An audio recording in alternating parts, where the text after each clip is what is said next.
myself to few important points. Number one, that our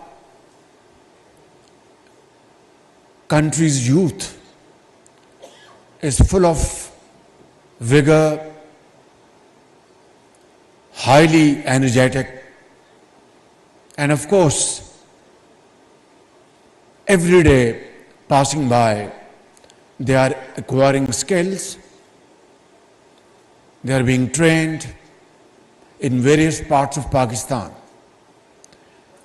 And a reflection of their success stories you have just witnessed yourself in this hall a few minutes ago. Some are freelancers, some have started their companies from a few $1,000s and then over the years shown tremendous growth. And of course, investors we have seen here who have really started from scratch and touched zenith of glory.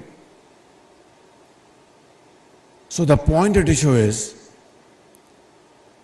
with this tremendous potential of our country, as we say that 60% of our population is between 15 to 30 years, and going by a mark of 230 million people, it's about more than 140 million people who are very youthful,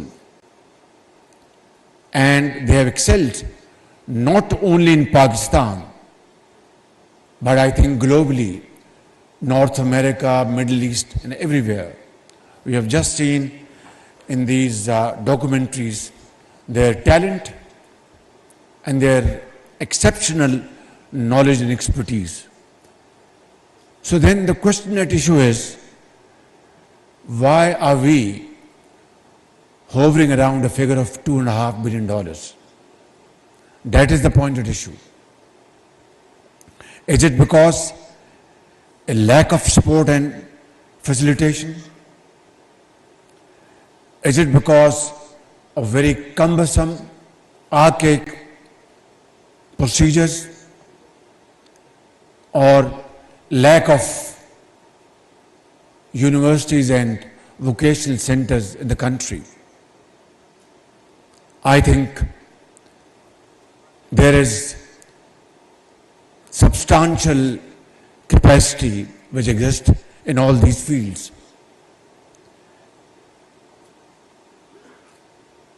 Then what is the reason that, and I have to mention the example of a neighboring country which has really excelled in the field of IT, not only investments in that country, but in their exports. And Pakistan is absolutely, by the grace of God, positioned to position itself one of the most going country globally. Minister of Finance just explained it to you. I had number of meetings with IT experts and company heads in the last 1 year, and like the head of Pasha and other companies. By the way, Pasha's managing director, along with other business houses,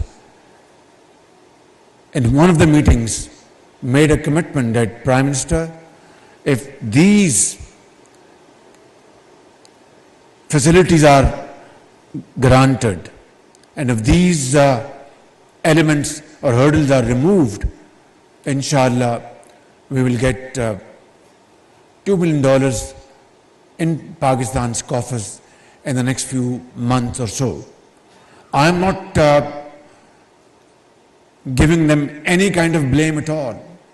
They must have done their best, and most definitely they did their best.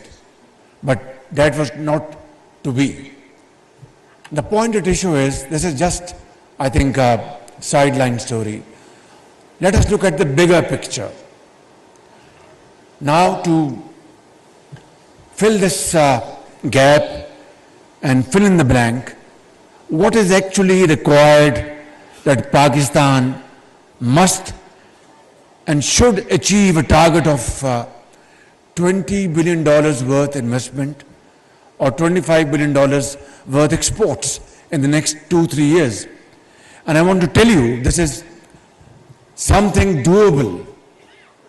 It's not something, it's difficult, but not impossible.